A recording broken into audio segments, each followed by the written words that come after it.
Hello Canterbury and welcome to Canterbury Live today, Friday the 13th, but there's certainly nothing black about today. We've got a lot of colour happening throughout the show and a couple of cheeky chaps that you're going to meet very, very shortly. Well, as you all know, last night was the official opening of the World Cricket Cup and we have some images to show you while Christchurch was surely on form.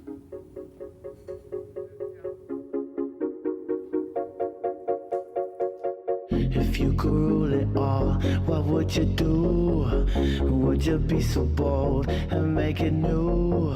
Would you take off the grey and paint it blue? Let all the color ignite tonight. If you could take the war and all its pain, grab all the negative and insane, soak them all up and rinse them away. Very cool indeed, and of course Shapeshifter were there last night, so it's great to have that playing underneath. Well, this week, as you know, we've been asking you to write into us about why your loved one or a special someone should win a dozen roses for tomorrow, Valentine's Day. And we had, as expected, a lot of entries. But there was one that stood out from the rest, and I tell you what, not an easy thing to do, but actually raised a tear to my producer's eye, Vanessa. It did just quietly. I'm going to give you a little bit of it because it's quite a lengthy letter, but my special love friend Mary deserves this beautiful bouquet because she does so much voluntary work for the community, raising funds to help people with cancer, helped people in the Solomon Islands to have a better life, through giving funding for education, hygiene. The list is endless. Unfortunately, Mary had a fall and is now in spinal hospital, and she's been told she is now a paraplegic. And we will be there for Valentine's Day. She is hoping for a Valentine admirer.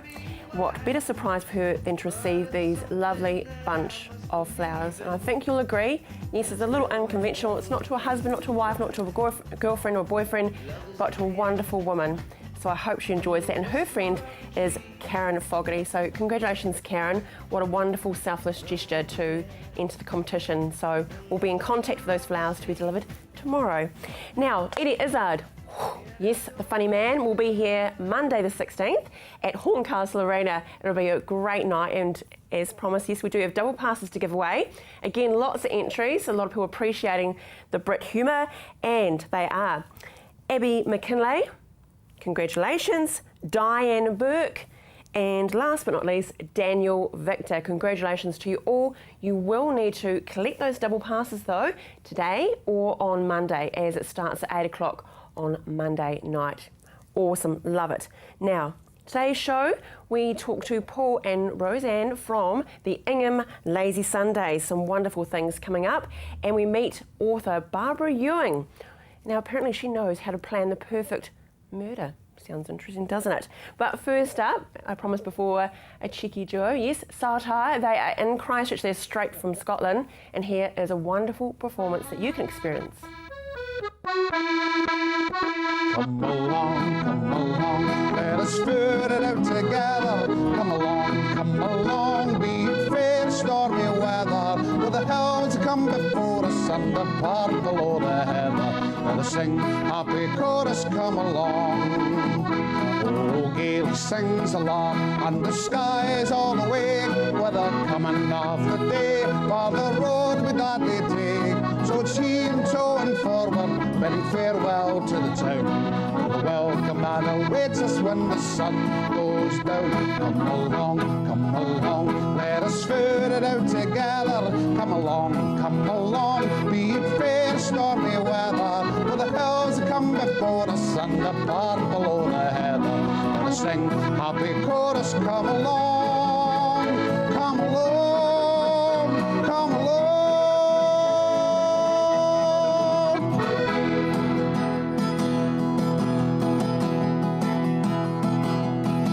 Come along, let us foot it out together.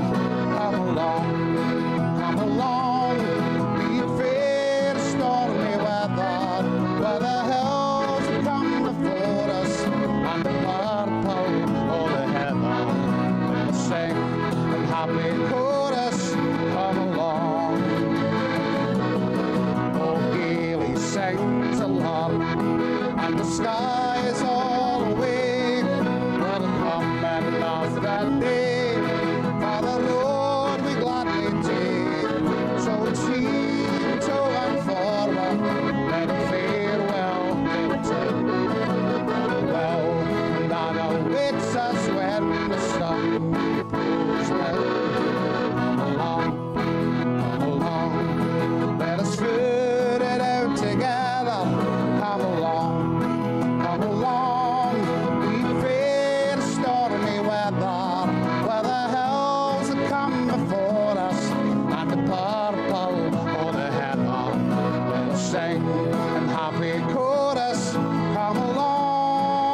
How wonderful. And look there, that is not them, fun enough. No, it isn't, but that's our own little...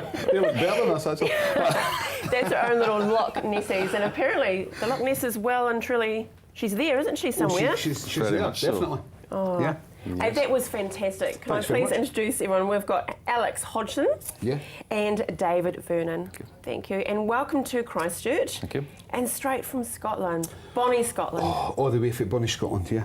Yeah. We left ice and rain and snow. We were scraping the cars and getting to the airport on time and things like that. So it's great to be here, actually. This is absolutely gorgeous.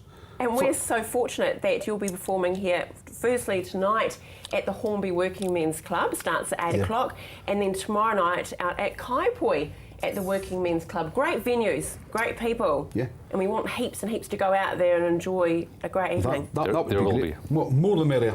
Oh, it is. You can't help but smile though, can you, with the Scottish music? It's happy music we're playing, primarily. It's a mixture of old songs that all the older people would recognise from coming over on the boat back in the 1960s, and we mix that with modern tracks and instrumental stuff. But in general, we try to put over a jolly, happy flavour to our concerts. Yeah. Yeah. And Alex, I mean, you know, you're the main vocalist. Yeah. Yeah, no pressure there. Got to keep that.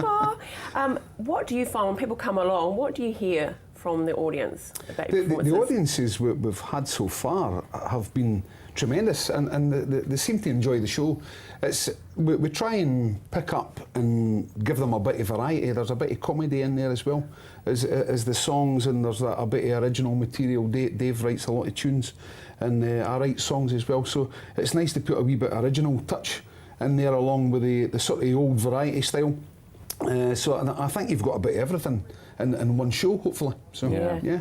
It does evoke a bit of emotion though too as well. I mean, for you, David, you actually are a piper Yes, yourself. I am. Yes. And you perform at quite a few events though, don't you? Oh yes, both accordion and bagpipes. I spent half my life with an accordion on my back, to be honest with you, and pipes. I play at weddings about 3 or 4 times a week normally, and funerals as well. That's very popular too. So it's It's a full circle. yes, that's right. Yeah. Now, it's your first time to New Zealand? It's my first time. A New Zealand virgin, they're calling me. Yes, That's but, really? but it was actually Yeah. Emirates. Yeah. Emirates we flew with, Emirates, yeah. not Virgin. Yeah. Yeah. Now, do you do any much Highland dancing at all? I wouldn't say Highland, but I could show you a wee Gay Gordon's if you want to get up with me. Well, I used to remember the Gay Gordons from school, and that shows my age as we danced at school. I think that was the last time I did it as well. But what's this contraption here? 'Cause I think we're going to need that, aren't we? It just so happens that I have my electronic bagpipes with me. This is the chanter part of the bagpipes without all the huffing and puffing and blowing. So you can just relax, just switch it on, Yeah. and off we jolly well go. No way.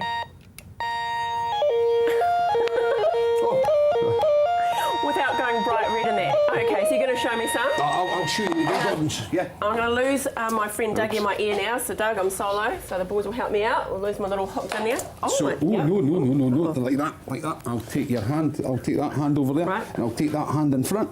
Okay. Like that. Yeah. Jeepers Okay, creepers. Dave, take it away. Oh, okay. and I've got to remember. A wee shake there, and then we're going to walk 4 paces. 4 paces forward. Yeah. Okay. Okay, here we go. and forward. Reverse. And then you do the hard bit. You have to burrow. You have to twirl like that. Around, Keep yeah. twirling, yeah. Keep Keep twirling. twirling. Oh my goodness. And then a wee waltz. And once again. And then it's back to that hold. Oh yes. Yeah. Oh, I'm getting dizzy. And then spinning again. You're spinning again. I must Oh, you're spinning the wrong way. Oh, that's oh, that was a good turn. That was well done. like that? Yeah, and a wee waltz. Yep. There we are. Oh, that was fantastic. Well done, well played, Dave. Yeah, thank you very much. Thank you, kind sirs. Take a seat. It was all me, really, wasn't it? Yeah. No pressure though, as I said to you, Emma Cropper. Woo, I am getting a bit spinny. See, that's Emma, the spin. it's you've made me lightheaded. Oh, thanks. The beautiful Emma Cropper, one of our news journalists, she actually is a champion Highland dancer, so I hope I haven't disgraced her. I mean, she would just be amazing. I'm sure she'll be over the moon with that. What a great way to start. Oh, You're the best dancer we've had all morning. Oh, and you're the best piper I've had all morning too. Okay. Okay, let's get to the basics. So you'll be performing, as we said, at Hornby Working Men's Club and at Kaiapoi tonight, and then Valentine's Day tomorrow night.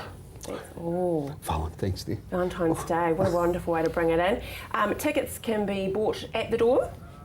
Yeah, you can buy tickets at the door at any venue we play, basically. Yeah. So That's wonderful. You turn up, we won't turn you away, that's for sure. Oh, there's a line. Oh well, I'm going to have to substitute you now with my little Loch Ness friends here. It has been an absolute pleasure to meet you. What a wonderful way to start the day, and all the best for your time in New Zealand. All day should start, eh? Make sure you come visit us again. Definitely. Thank you very much, Andy. Hey, stay with us after the break. The good times see, I've lost my words too. Still keep flowing. Ingham Lazy Sundays.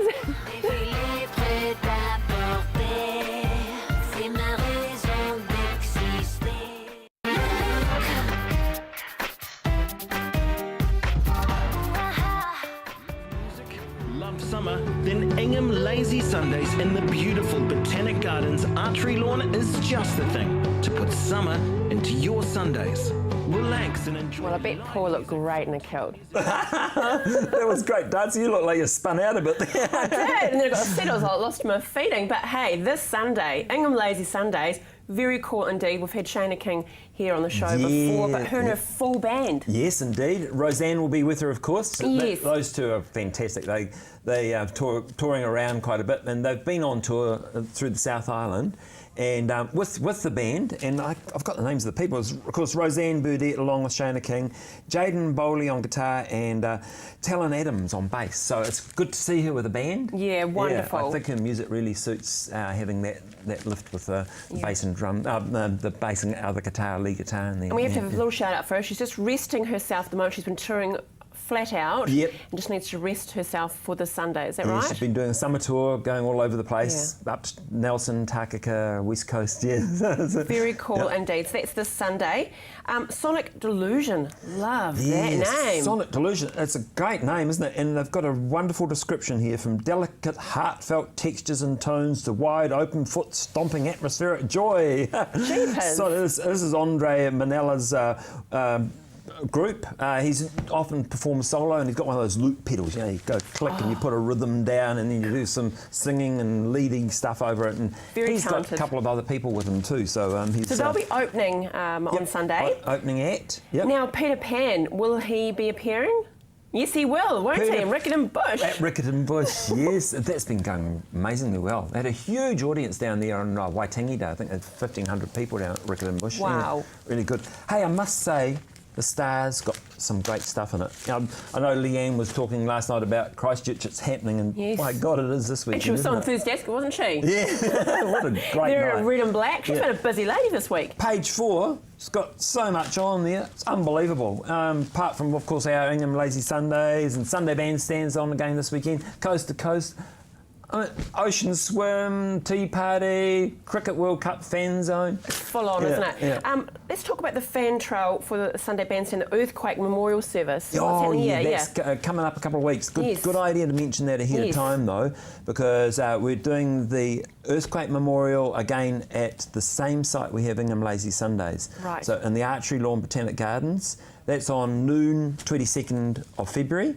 And that'll segue through to Sunday Bandstand with Woolston Brass, and then through to Ingham Lazy Sundays. So it's going to be a big day there. So if people want to come down, bring a picnic lunch. And yeah, it's important to tell people now they're thinking ahead for that time that's on. Tell us what the Good Night Film Festival is. Oh, okay. We did this for the first time last year, and it went really well. We're tying in with there's an emergency fund donations. There's the people that go to hospital and they need some emergency care funding. So they're basically the people we're doing it for. We've got freeze on it's the end of February, 27th, 28th and the 1st of March. Yes, that's freeze right. on the Friday night, then Saturday night, Edge of Tomorrow, and then a French movie, The Untouchables on Yes. Sunday night. We get music along to open for that as well, so we've actually got a La Petite Manouche playing before that one. I think Oh, it's that's appropriate awesome. for And that. we've got a Streets ice creams. Streets Ice Cream, Yum. Streets Children's Day Yum. on the 1st of March out at Wigram. So it's the first time it's gone out there. It was at Ferrymead last year, so yeah, they're doing the rounds of the suburbs. You guys have been Yeah. so incredibly busy, and it's just you must be so proud of the team for putting all these amazing events together. I We're know. so It's spoiled. I know. Christchurch is really happening at the moment, and there's a lot of work from the council guys, but there's a lot of external event organisers out there doing some great stuff as well. Yeah, we're pretty spoiled. And Te Mata Tene was from the 4th to the 8th of March at Ferrymead. This sounds incredible. You've got the Bats playing there. That's nostalgia at Yeah, Ferrymead. yeah. The Bats. Well, that's a fantastic band. Actually, I'm in the Bats. That's why I was just trying to be subtle about that, actually, just quietly, Paul, but okay. I thought we'd get a plug into it. Plug. Maybe we could talk about that another time.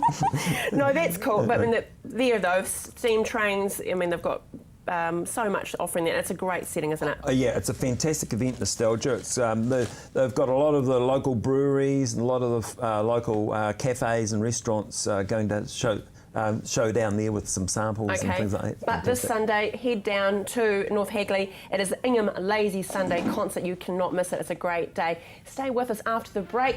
Ooh, chilling. We meet author Barbara Ewing.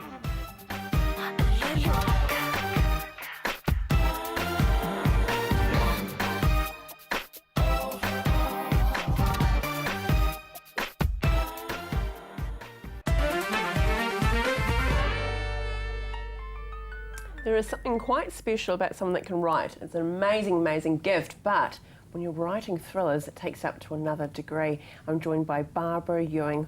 Welcome to Canterbury Live, Barbara. Thank you. Can I just compliment you on your Gay Gordons? Oh, thank you. En passant, yeah, Well, thank you. is it Gay Gordons or is it now PC? I've got to say Happy Gordons.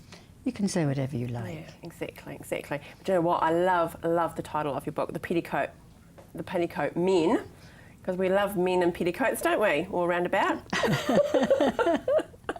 Hey, Barbara, now you are a New Zealand girl, but you live in London.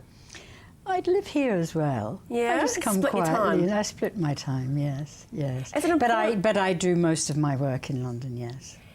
Do you need that grit of England to write your novels, do you think? No, I was sent over by the New Zealand government as a acting student, and I was the last passenger on the boat because I didn't want to go, and the grit just came later. Yeah. You know, when I think I'm very, very lucky to live in the centre of London, right in the centre where there are still cobbled roads, and I can find a house and I can say I'll set them living there.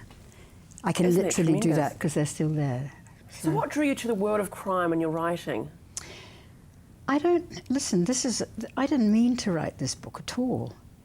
I was writing something else and I came across this gay trial and I thought, I wonder if I could just use it as background, and it seemed very odd. There were very minor people involved, and yet I saw a newspaper which called it the scandal of the century, and I thought, that's funny. And then I thought, no, that's not my field, I'm doing something else. But I was reading for my research some stuff about the Prince of Wales, Queen Victoria's oldest son, and William Gladstone, the Prime Minister of England. And because I'd gone down that little byway by mistake, I absolutely realised that they must have been involved with that trial. And no one had ever found that out before. So that's why it's a thriller. Thriller for people to read, but it's a thriller for me to write because I didn't know what I was going to discover next. It was very exciting, actually, but a bit alarming. Do you get caught up with the story? Is it hard to end the story, or does it come Not naturally? this one, because it's based on truth. It's based on a true story, but I have my own characters with their lives. And no, it is a story of something that happened, and I've told the story. That's how it ends. Do you think you could write the perfect murder or plan the perfect murder? Oh, believe me, I've already planned the perfect murder. But No but I pressure. won't. Yes, I'm not saying anything. But I have thought about things like that. I mean, I don't write crime novels. This happened by mistake. I write historical novels, and I fell upon a crime, and I fell upon a thriller, and so it was thrilling for me, if I can say that. Would you like to go to the screen with your novels? Do you feel you could screenwrite? Several times people have bought the rights, but these days it's so hard to get things made, and if you haven't got a star, you can't get all that.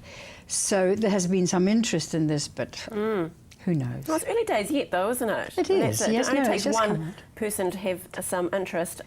Yes. Got any money? Well, that's it. And it's all down to the almighty dollar, isn't it? It's getting that producer on board. How do you come up with your plots, though? Because, there's so many thrillers out there, and you feel probably they've reached every sort of tone in society. And No, Andrea, I don't write thrillers. I write historical novels, and I make up these mad plots. But as I say, this one was by mistake. Yeah. But I don't think plot is hard. I mean, I've been an actress for so long that you can just get inside people's heads and think, oh, what would they do?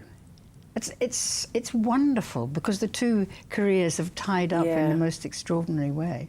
so what's next for Barbara Ewing, then? Well, I've got an idea for something, but it's bad luck to talk about it. And Oh, is it just?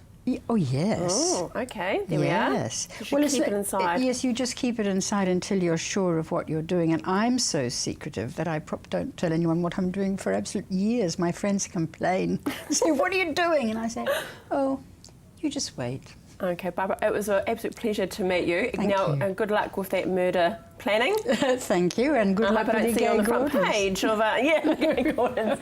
Hey, we've had a fantastic show. I'm sure you agree. It's been lots of giggles. On Monday with Anna from Pure Hair and Beauty. Have a great weekend. See you Monday.